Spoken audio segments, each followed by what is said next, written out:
ওং নমো ভগবতে বাসুদেবায়।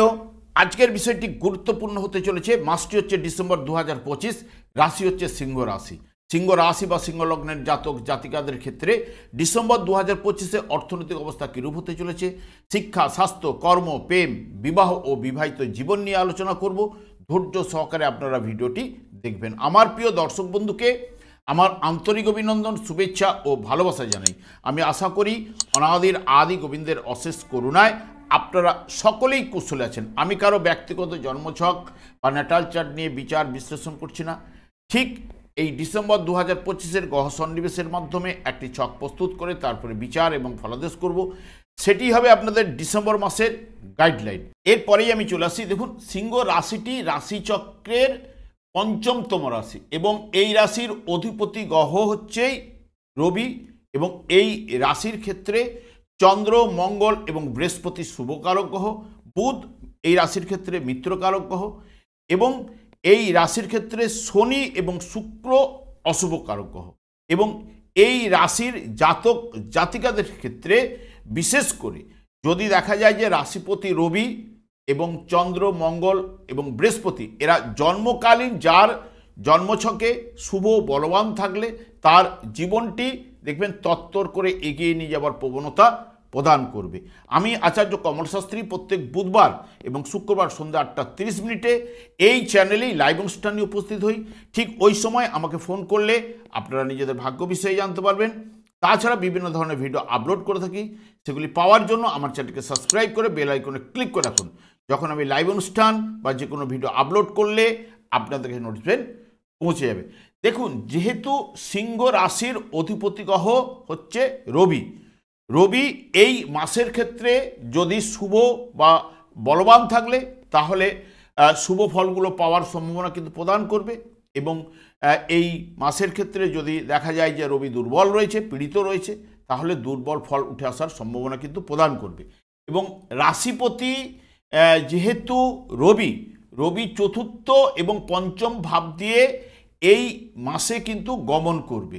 যেহেতু চতুর্থ পঞ্চম ভাব দিয়ে গমন করার কারণেই বিভিন্নভাবে দেখবেন একটা বিষণ্ণতা এবং বিভিন্ন বিষয়ের উপর চিন্তা, বিদ্যাক্ষেত্রে অনীহা এবং সংসারে নানান দিক দিয়ে একটা চিন্তা প্রদান করলেও যেহেতু রবি মিত্র ঘরে, অর্থাৎ প্রথমে 16ই ডিসেম্বর পর্যন্ত বৃশ্চিক রাশিতে, যেটি মঙ্গলের ঘরে অবস্থান করবে, যেটি বন্ধুক গৃহে, এবং 16 তারিখের পরে ঠিক পঞ্চমভাবে অবস্থান করবে, যেটি বৃহস্পতির ঘরে।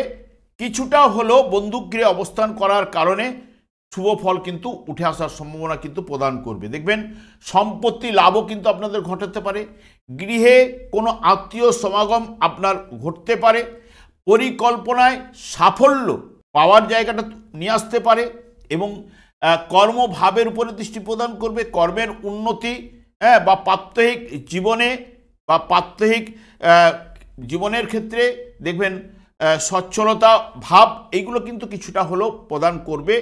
এবং যেহেতু রাশিভাবে কিন্তু কেতু আবার অবস্থান করছে, যে কেতু রাশিভাবে অবস্থান করার জন্য আপনি যদি মনকে স্থির রেখে জ্ঞান ও বিচক্ষণতার দ্বারা জীবনটা যদি আপনি পরিচালন করতে পারেন, তাহলে প্রভূত উন্নতি, কর্তব্য পালনে আপনাকে আগ্রহী করবে এই কেতু এবং কাজকর্মের উন্নতি ঘটাবেই। তবে সাধারণত কেতু রাশি বা লগ্নভাবে অবস্থান করলে একাকিত্বতা প্রদান কিন্তু করে থাকেই। এবং জন্মকালীন কেতুকে শুভ বলবান থাকলে শুভ ফলগুলো কিন্তু এই ফলগুলো উঠে আসবে, নাহলে এর অপোজিট ফলগুলো আপনাকে কিন্তু বহন করতেই হবে। তবে সব মিলিয়ে যদি দেখেন, রাশিভাব এই মাসের ক্ষেত্রে মধ্যমের উপরে কিছুটা হলেও শুভ ফল আপনাদের কাছে নিয়ে আসবেই। এরপরে চলে যাচ্ছি আপনাদের মিত্রকারক গ্রহ বুধ। যেহেতু বুধ আপনাদের ক্ষেত্রে অর্থপতি গ্রহ এবং এটি দ্বিতীয় ভাব থেকে যেহেতু বিচার্য, বাকশক্তি এবং পারিবারিক জীবন এটা নির্দেশ করবে এই বুধ প্রথমে কিন্তু প্রথম সপ্তাহের দিকটাই থাকবে আপনার ঠিক তৃতীয় ভাবে এবং ঠিক তৃতীয় ভাব থেকে চতুর্থ ভাবে 7ই ডিসেম্বর প্রবেশ করবে। বিশেষ করে দেখা যাবে যে বৃহস্পতিও আপনাদের ক্ষেত্রে দ্বাদশভাবে অবস্থান করছে। 6-12 পর্যন্ত দ্বাদশভাবে বক্রতার মাধ্যমে অবস্থান করার পরে লাভস্থানে কিন্তু প্রবেশ করবে। যে লাভস্থানে যখনই প্রবেশ করবে তখনই থেকেই কিছু না কিছু সফলতা আপনাদের ক্ষেত্রে ঘটাবেই। এবং বিশেষ করে দ্বিতীয় ভাবের অধিপতি গ্রহ বুধ তৃতীয়ভাবে অবস্থান করার কারণে প্রথম সপ্তাহে দিকে কিছুটা দুর্বল ফল কিন্তু আপনাকে নিয়ে আসবে। তারপর থেকেই দেখবেন শুভ ফলগুলো পাওয়ার সম্ভাবনা প্রদান করবে। 7-12 থেকে আর্থিক দিক দিয়ে ভালো কিন্তু হবে এবং পারিবারিক জীবনে আনন্দ আয় বৃদ্ধি কিন্তু ঘটবে এবং স্বামী স্ত্রীর মধ্যে নিবিড় সান্নিধ্য লাভ এবং গৃহে কিছু নতুন নির্মাণের জায়গাটাও কিন্তু ঘটাবার সম্ভাবনা কিন্তু এই বুধ কিন্তু প্রদান করবে। এবং বুধও যখনই এই জায়গায় অবস্থান করার সঙ্গে সঙ্গে আপনাদের যেহেতু অর্থপতি গ্রহ এবং বিশেষ করে এই লাভপতি গ্রহও কিন্তু বুধ আপনাদের ক্ষেত্রে, সেই কারণে যার জন্মকালীন যদি বুধ শুভ বলবান থাকলে 7ই ডিসেম্বরের পর থেকে আর্থিক সচ্ছলতা ভাব বা আর্থিক উন্নতির জায়গাটা অতি অবশ্যই উঠে আসবে। এবং পারিবারিক জীবনের ক্ষেত্রেও যেহেতু চতুর্থ ভাব হচ্ছে সুখের জায়গা, আনন্দের জায়গা, এটা মাতৃস্থান বা মায়ের কোল, গৃহ সংসার, যানবাহন ইত্যাদি ইত্যাদি বিচার্য, তাহলে যদি জন্মকালীন বুধ যদি শুভ বলবান থাকলে অতি অবশ্যই পারিবারিক জীবন বা সাংসারিক জীবনে আপনাদের আয় বৃদ্ধি ঘটার জায়গাটা উঠে আসবে। অর্থনৈতিক সচ্ছলতা ব্যাপারটা কিন্তু অতি অবশ্যই কিন্তু প্রদান করবে। এবং এরপরে চলে যাচ্ছি তৃতীয় ভাব। তৃতীয় ভাবের অধিপতি গ্রহ চতুর্থ পঞ্চম ভাবে অবস্থান করবে এবং যেহেতু চতুর্থ ভাবে এবং পঞ্চম ভাবে অবস্থান করার কারণে যেহেতু লাভ ভাবের উপরে শুক্রের দৃষ্টি থাকবেই এবং লাভপতি গ্রহ আপনার তৃতীয়ভাবে প্রথম সপ্তাহে থাকছে, ভাই বোন আত্মীয় পরিজনের সঙ্গে যেটা নির্দেশ করবে। বিশেষ করে খ্যাতিকারক গ্রহ হচ্ছে বুধ, সেই কারণে একটা সামঞ্জস্যতা বা সুসম্পর্ক বজায় কিন্তু থাকবেই। এরপরে চলে আসছি চতুর্থ ভাব, শিক্ষার জায়গা, যেটা প্রাইমারি শিক্ষা। এবং এই চতুর্থ ভাবে যেহেতু বুধ সারা মাস জুড়ে অবস্থান করবে এবং উচ্চ শিক্ষার ক্ষেত্রেও আপনাদের ঠিক মঙ্গল হচ্ছে নবমপতি গ্রহ, ভাগ্যপতি গ্রহ, সেও কিন্তু আপনাদের ঠিক পঞ্চম ভাবে অবস্থান করবে 7ই ডিসেম্বরের পর থেকে। তাই এখানে বিশেষ করে প্রাথমিক বা উচ্চ শিক্ষার ক্ষেত্রে আপনাদের অনুকূলে এই ডিসেম্বর মাসটা কিন্তু অতিবাহিত হবে বা শুভ ফল পেতে চলেছেন। এবং পড়াশোনার জন্য যারা বিদেশে গমন করতে চান তারা এই প্রথম সপ্তাহটা বাদ দিয়ে আপনারা যোগাযোগের মাধ্যমটাকে একটু বাড়িয়ে তুলুন বা তুললেই দেখবেন আপনাদের ক্ষেত্রেও সফলতা কিন্তু আসবে। এবং পড়াশোনার জন্য আপনারা বাইরে যারা মনস্থির করে রেখেছেন বাইরে যাওয়ার জায়গাটাও কিন্তু উঠে আসার সম্ভাবনা কিন্তু দেবে। তবে সংসারে আনন্দের বাতাবরণ অতি অবশ্যই কিন্তু প্রবাহিত হবে, কারণ চতুর্থ ভাবে বুধের অবস্থান সারা মাস জুড়ে থাকবেই, লাভপতি গ্রহ। এবং তার সঙ্গে সঙ্গে এখানে এটি যেহেতু মাতৃস্থান এবং চতুর্থ ভাবের অধিপতি গ্রহ চতুর্থ ভাবে অবস্থান করবে, পঞ্চম ভাবে অবস্থান করবে, যেটি শুভ ফল আনার জায়গাটা কিন্তু দেবে। মাতার সঙ্গে স্নেহ ভালোবাসা এটা মায়ের থেকে পাবেন, এইটুকু বলতে পারি। এবং যাবতীয় দিক দিয়ে সুখের জায়গাটা কিন্তু, এটা যেহেতু সুখ ভাব, সুখের জায়গাটা কিন্তু আসার সম্ভাবনা কিন্তু দেবে। এরপরে প্রেম প্রীতি ভালোবাসা জায়গাটা হচ্ছে পঞ্চম ভাব। প্রেমের ক্ষেত্রে দেখবেন এমনিতেই চতুর্থ বা পঞ্চম ভাবে একাধিক গ্রহের সংযোগ ঘটবে। পঞ্চম ভাবে অবস্থান করবে রবি, তারপর প্রথমে মঙ্গল প্রবেশ করলো, ঠিক রবিও কিন্তু এই জায়গায় প্রবেশ করবে, শুক্র প্রবেশ করবে এবং পঞ্চম ভাবের অধিপতি গ্রহ সেই বৃহস্পতি বক্রতার মাধ্যমে লাভভাবে অবস্থান করছে। লাভভাবে অবস্থান করে যেহেতু পঞ্চম ভাবের উপরে দৃষ্টি রাখছেই আপনাদের ক্ষেত্রে, সেই কারণে একটা কথাই বলতে পারি যে মধ্যম ফল বা মিশ্র ফলটা উঠে আসার ক্ষেত্রে এখানে প্রেমের ক্ষেত্রে কিন্তু দেবেই। সেই কারণে কি হচ্ছে, প্রেমিক প্রেমিকারা যতটা সতর্কভাবে চলা চলাচল করতে পারলে, দুজনের মধ্যে আন্ডারস্ট্যান্ডিং জায়গাগুলো যদি তৈরি করতে পারেন, তাহলে কিন্তু ভালো ফলটা কিন্তু উঠে আসবে দুজনের মধ্যে। না হলে এখানে কিছুটা হলো, যেহেতু পঞ্চমপতি গ্রহ যেহেতু বক্রতার মাধ্যমে থাকছে, এবং সেই কারণে মানসিক বলুন বা উদাসীনতা ভাব বলুন, এইগুলো কিছু না কিছু এই মাসের ক্ষেত্রে দেখা দেবে, বা দুজনের মধ্যে একটু ভুল বুঝাবুঝি, মনোমালিন্য সৃষ্টি হওয়ার সম্ভাবনা কিন্তু প্রদান করবে। এরপরে চলে যাচ্ছি রোগের স্থানে। রোগ কারক গ্রহ আপনাদের ক্ষেত্রে এমনিতেই শনিদেব, এবং শনিদেব এমনিতেই আপনাদের অষ্টম স্থানে অবস্থান করার জন্য ঢাইয়ার কারণে নানান সমস্যা আপনারা পেয়েই যাচ্ছেন, পরিষ্কার কথা। এবং যেহেতু ষষ্ঠ ভাবের অধিপতি গ্রহ, যেহেতু রোগ ভাবকে মানে রোগ ভাবের অধিপতি গ্রহ যে এই শনিদেব অষ্টম ভাবে অবস্থান করছে এবং পঞ্চম ভাবের উপরে দৃষ্টি প্রদান করছে, যেহেতু দৃষ্টিটা শনিদেবের দৃষ্টি কিন্তু পঞ্চম ভাবের উপরে থাকছে, সেই কারণে প্রেমের ক্ষেত্রেও কিছুটা টালমাটাল আনতে পারে। এবং রোগের ক্ষেত্রে এখানে স্বাস্থ্য বিষয়ে দুর্বলতার নির্দেশ করবেই কিন্তু শনি, এবং যেহেতু পঞ্চম ভাবের উপরে শনিদেবের দৃষ্টি থাকা, যা বড় ধরনের সমস্যা না দিলেও দেখবেন শনি এই জায়গায় অবস্থান করার জন্য, এবং এই অষ্টম ভাবের অধিপতি গ্রহ বক্রতায় থাকার কারণে বিশেষ করে দেখবেন সর্দি জ্বর এবং পা হাঁটুর কোনো সমস্যা ব্যথা, বা এটা যেহেতু রাশিচক্রের একদম দ্বাদশ ভাবে শনিদেব অবস্থান করছে, যেহেতু পায়ের তলার অংশ কিছু না কিছু সমস্যা সৃষ্টি করতে পারে, বা অ্যালার্জি সংক্রান্ত কোনো সমস্যা প্রদান করতে পারে, এইটুকু আপনাদের বলতে পারি। এই সমস্যাগুলো উঠে আসার সম্ভাবনা দিতে পারে, তবে বড় ধরনের কোনো সমস্যা ঘটার সম্ভাবনা কিন্তু এখানে বলছে না, কারণ শনিদেব যেহেতু পঞ্চম ভাব, ষষ্ঠের দ্বাদশ ভাব, রোগ ভাবের দ্বাদশ ভাবে যেহেতু দৃষ্টি প্রদান করে রাখবে, সেই কারণে যে বড় ধরনের রোগের সম্ভাবনা কিন্তু কম রয়েছে।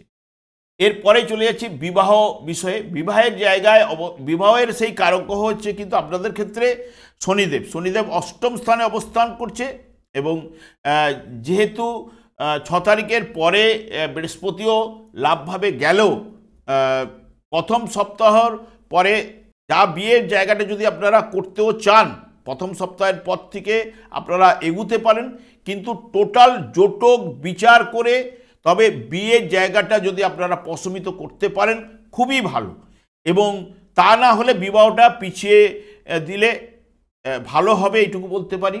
কারণ বিশেষ করে যেহেতু আপনাদের অষ্টম স্থানে শনিদেব অবস্থান করছে সপ্তমপতি হিসেবে, হয়তো সপ্তমপতি হিসেবে অষ্টম স্থানে থাকলে যাকে বিয়ে করে আপনি নিয়ে আসবেন, সেই ছেলেই হোক মেয়েই হোক, হয়তো মেয়েদের ক্ষেত্রে কী হবে, তার স্বামীর অর্থের জায়গাটা ভালো থাকবে, বা পজিটিভ রেজাল্টটা থাকবে, বা স্বামীর ক্ষেত্রে বা কোনো যার স্বামী হবে তার স্ত্রী কিছু না কিছু অর্থ নিয়ে আসতে পারে, এটুকু বলতে পারি, বা যৌতুক হিসেবে কিছু না কিছু নিয়ে আসতে পারে। এগুলো কিন্তু যেহেতু শনিদেব এগুলো নির্দেশ করবে, কিন্তু করলেও যেহেতু শনিদেব যেহেতু এই মাসটা একদম প্রথমের দিকে চন্দ্রকে নিয়ে মাসটা কিন্তু শুরু করছে, সেই কারণে আমার যেটা মনে হয়, যেটা বিবাহের জায়গাটা কিছুটা পিছিয়ে দিতে পারলে খুব ভালো হয়, এবং বৃহস্পতি বিশেষ করে স্ট্রং হলে সবথেকে, পঞ্চমপতি গ্রহ আপনাদের ক্ষেত্রে বৃহস্পতি তো শুভকারক গ্রহ, এ যখনই স্ট্রং হবে, বক্রতা ত্যাগ করে যখন হবে, সেই সময়টা নিয়ে যেতে পারলে ভালো। না হলে বিশেষ করে জোটক বিচার করে আপনারা বিয়ের জায়গাটাকে প্রশমিত করুন। আর বিবাহিত জীবনের ক্ষেত্রে এবং সপ্তমে রাহু কিন্তু অবস্থান করছে, রাহু নিজের নক্ষত্রেই কিন্তু অবস্থান করছে সেই সপ্তমভাবে বর্তমানে, মানে বিবাহের জায়গায়। রাহু যদি যার জন্মকালীন শুভ থাকলে তবু বিবাহিত জীবন কিছুটা হলেও তার ক্ষেত্রে বিয়ে হলেও কিছুটা প্রশমিত করবে, পজিটিভ রেজাল্ট আনবে, না হলে কিন্তু রাহুও নানান সমস্যা সৃষ্টি করতে পারে, এইটুকু আপনাদের বলতে পারি। আর বিবাহিত জীবনের ক্ষেত্রেও প্রথম সপ্তাহের পর কিছুটা হলো আনন্দ আপনাদের থাকবে, পুরো মাত্রায় ডিস্টার্বটা কিন্তু দেবে না, কারণ যেহেতু লাভভাবে বৃহস্পতি থাকবে, এবং লাভপতি গ্রহ যেহেতু চতুর্থভাবে সারা মাসটা জুড়ে থাকছে, বিবাহিত জীবন সুখের বা আনন্দের জায়গাটা কিন্তু নিয়ে আসবে। এরপরে অষ্টমভাবে এমনিতেই শনিদেব অবস্থান করার কারণে আপনি বিভিন্ন বিষয়ের উপর বাধা বিঘ্ন পাচ্ছিলেন বা শনিদেব সৃষ্টি করেছিল। যেমন কর্মক্ষেত্রের উপরেও কিছু না কিছু সমস্যা অনেকেই কিন্তু বহন করছেন, এখনও পর্যন্ত বহন করছেন, এবং অর্থ বা পরিবার সংক্রান্ত বিষয়ে কিছু না কিছু সমস্যা তাকেও বা অশান্তির জায়গাটাকেও কিছু না কিছু ডিস্টার্ব দিয়ে যাচ্ছে শনিদেব। প্রেম প্রীতি ভালোবাসা মন মানসিকতার উপরে প্রচণ্ড চাপ, প্রেমের ক্ষেত্রে নানান সমস্যা, এইগুলো কিন্তু শনিদেব অষ্টমভাবে অবস্থান করার কারণে কিছু না কিছু প্রদান করছেই। তবে যার জন্মকালীন শুভ থাকলে কিছুটা হ্রাস বৃদ্ধি ঘটছে, নাহলে নচেত এই জায়গাগুলোর উপরে আপনাকে সমস্যায় কিন্তু ফেলছেই। এরপরে চলে আসছি কর্মের জায়গায়। এখানে কর্মপতি গ্রহই হচ্ছে আপনাদের ক্ষেত্রে শুক্র। যেহেতু কর্মপতি গ্রহ শুক্র এই মাসের ঠিক 20 তারিখ পর্যন্ত চতুর্থভাবে, তারপরেই পঞ্চমভাবে 20 তারিখের পর থেকে অবস্থান করছে। যেহেতু চতুর্থ এবং পঞ্চম ভাবে এই শুক্রের যে অবস্থান, এটি চতুর্থ পঞ্চম ভাবে শুভ ফল কিন্তু প্রদান করে থাকে এই শুক্র। দেখবেন কাজকর্মের ক্ষেত্রে আকর্ষণ বৃদ্ধি ঘটাতে পারে, ব্যবসা বাণিজ্যের সফলতা, বিশেষ করে কর্মদক্ষতা, দিনে দিনে উন্নতি অতি অবশ্যই আপনাদের ক্ষেত্রে ঘটবে। এবং আপনার বুদ্ধিমত্তা, বিশেষ করে পঞ্চমভাবে যখন প্রবেশ করবে, বুদ্ধিমত্তা দিয়ে কর্মক্ষেত্রে ভালো পরিস্থিতি আপনি কিন্তু গড়তে পারবেন, এইটুকু আপনাদের কাছে জোর দিয়ে বলতে পারি। কারণ শুক্র যেহেতু কর্মপতি গ্রহ, যে জায়গা দিয়ে গোচরে পাস করছে এই জায়গাগুলোতে শুভ ফল প্রদান করে থাকে, বা দৈনন্দিন জীবনে শুভত্ব এটা ঘটাতে পারে। শুক্র আত্মীয়দের সঙ্গে সম্পর্ক ভালো করবে, এবং শুক্র যার জন্মকালীন শুভ বলবান থাকলে, বিশেষ করে দেখবেন কম্পিউটার লাইনের পরে যারা কাজকর্ম করছেন বা যারা কর্মলাভের যোগটা তাদের ক্ষেত্রে আনার সম্ভাবনা, যারা বিশেষ করে আসবাবপত্র, মেয়েদের সাজ সরঞ্জাম বা স্টেশনারি গুডস, বিউটি পার্লারে যারা কাজকর্ম করছেন এই সময়টা, বা কাপড় পোশাক পরিচ্ছদের উপর ব্যবসা কিন্তু যারা করছেন তাদের ক্ষেত্রে ভালো ফলগুলো নিয়ে আসার সম্ভাবনা। কারণ শুক্র পার্থিব জগতেরও কিছু না সুখ সমৃদ্ধি এগুলো কিন্তু প্রদান করে, এবং যে ভাব দিয়ে গোচরে প্রবেশ করছে, বিশেষ করে চতুর্থ এবং পঞ্চম ভাব দিয়ে, যেটা কর্মক্ষেত্রে বা কর্মের উপরে, যেহেতু কর্মপতি গ্রহ এবং আপনাদের ক্ষেত্রে তৃতীয় ভাবের অধিপতি গ্রহ হওয়ার কারণে, এবং সেই কারণে শুভ ফলগুলো উঠে আসার সম্ভাবনা কিন্তু অতি অবশ্যই ব্যবসা বাণিজ্যে সফলতা, আর্থিক উন্নতি এইগুলো কিন্তু প্রদান করবে। এবং লাভপতি গ্রহ 7ই ডিসেম্বরের পরে বুধ চতুর্থ ভাবে থাকবে। এই চতুর্থ ভাবে অবস্থানে বুধও কিন্তু আপনাদের সফলতা কিন্তু প্রদান করবে। তবে এই মাসের ক্ষেত্রে মধ্যমের থেকে অতি শুভ ফল আপনারা কিন্তু লাভ করতে চলেছেন। এবং বিশেষ করে দেখবেন যাদের ক্ষেত্রে বুধের দশা, বুধের অন্তর্দশা, শুক্রের দশা, শুক্রের অন্তর্দশা, এবং বিশেষ করেও দেখবেন রাশিপতিও কিন্তু চতুর্থ পঞ্চম ভাবে গোচর চলাকালীন অতটা শুভ ফল প্রদান না করতে পারলেও, যেহেতু বন্দুক ক্রিয়া দিয়ে পাস করছে সেই কারণে অনেকটাই পজিটিভ রেজাল্ট দেবে। তবে যাদের বিশেষ করে বুধ শুক্র এবং মঙ্গলেরও দশা অন্তর্দশা যারা পাস করছেন এই মুহূর্তে জন্মকালীন শুভ বলবান থাকলে তাদের ক্ষেত্রে কিন্তু শুভ ফলটা উঠে আসবে। কারণ আমরা ভালো মন্দ ফলটা পাই এই দশা অন্তর্দশার মাধ্যমে। যদি দশা অন্তর্দশা মাধ্যমে শুভ যেরকম ভালো মন্দ ফল পাই, এটা পূর্বজন্মের কর্মফল, সেই অনুযায়ী জাতককে এই ভূমিষ্ঠে ভাগ্যবিধাতা কিন্তু পাঠিয়ে থাকে। এবং যখনই আপনি এই ব্রহ্মাণ্ডে যখন আলো বাতাস গ্রহণ করলেন, ওই মুহূর্তকালীন একটি নক্ষত্র রান করে, ওই নক্ষত্রের অধিপতি গ্রহ থেকেই আপনার দশা অন্তর্দশা কিন্তু শুরু হয়। এবার ওই দশা থেকেই দেখবেন পরপর যে দশাগুলো আরম্ভ হতে থাকে তারই অন্তর্দশা। যদি জন্মকালীন এরা শুভ বলবান থাকলে সেই দশাতে আপনি শুভ ফলগুলো পাবেন, অন্তর্দশাও যদি ভালো থাকলে অন্তর্দশাতেও আপনি শুভ ফল পাওয়ার সম্ভাবনা দেবে। তবে আমি বারবার একটা কথাই বলি, কারণ শনিদেব আপনাদের ক্ষেত্রে অষ্টম স্থানে অবস্থান করার জন্য নানান দিক দিয়ে অবস্ট্রাক বাধা বিপত্তি আনলেও শনিদেবকেই সন্তুষ্ট রাখার চেষ্টা করুন। কারণ যেহেতু এটি কলিযুগ চলছে, কলিযুগের ক্ষেত্রে বিশেষ করে শনি এবং রাহুর দ্বারাই পরিচালিত, এবং শনিদেব হচ্ছে কর্মকারক গ্রহ এবং সেই কারণেই কর্মফল প্রদান, দণ্ডদান ন্যস্তভার করে রেখেছে ভাগ্যবিধান। এবং দিন রাত্রি হরেকৃষ্ণ মহামন্ত্র জপ করার কারণে ওনার স্ত্রীর দ্বারা উনি অভিশাপপ্রাপ্ত হয়েছেন এবং সেই কারণে যার দিকে দৃষ্টিপাত করবে নানান অশুভ প্রভাব তার মধ্যে ঘটে থাকে। এইগুলোকে যদি আপনি পাল্টাতে চান বা আপনার জীবনটাকে সুন্দর মধুময় করে যদি তুলতে চান, কলিযুগে যুগধর্ম হরেকৃষ্ণ মহামন্ত্র গোলক বৃন্দাবন থেকে 500 বৎসর পূর্বে শ্রীচৈতন্য মহাপ্রভু জীবেদের উদ্ধার করার জন্য পদার্পণ করে গেছে। যখনই আপনি এই নাম নিজে জপ করবেন, দেখবেন আস্তে আস্তে আপনার জীবনটা কিন্তু পাল্টে যাবেই এবং সংসারে সুখ শান্তি আনন্দের বাতাবরণ অতি অবশ্যই প্রবাহিত হবে। আপনার জীবনটাকে পাল্টে ফেলুন এই হরেকৃষ্ণ মহামন্ত্র জপ করে। আমি আর দীর্ঘায়িত না করে আমি আচার্য কমল শাস্ত্রী প্রত্যেক বুধবার এবং শুক্রবার সন্ধ্যা 8:30 এই চ্যানেলেই লাইভ অনুষ্ঠানে উপস্থিত হই। ঠিক ওই সময় আমাকে ফোন করলে আপনারা নিজেদের ভাগ্য বিষয়ে জানতে পারবেন। তাছাড়া বিভিন্ন ধরনের ভিডিও আপলোড করে থাকি, সেগুলি পাওয়ার জন্য আমার চ্যানেলকে সাবস্ক্রাইব করে বেল আইকনে ক্লিক করে রাখুন। যখন আমি লাইভ অনুষ্ঠান বা যে কোনো ভিডিও আপলোড করলে আপনাদের নোটিফিকেশন পৌঁছে যাবে। আমি অনাদির আদি গোবিন্দের কাছে প্রার্থনা করি আপনারা ভালো থাকুন, সুস্থ থাকুন, আনন্দ থাকুন। আজ এই পর্যন্ত, পরের ভিডিও দেখা হচ্ছে। নমস্কার।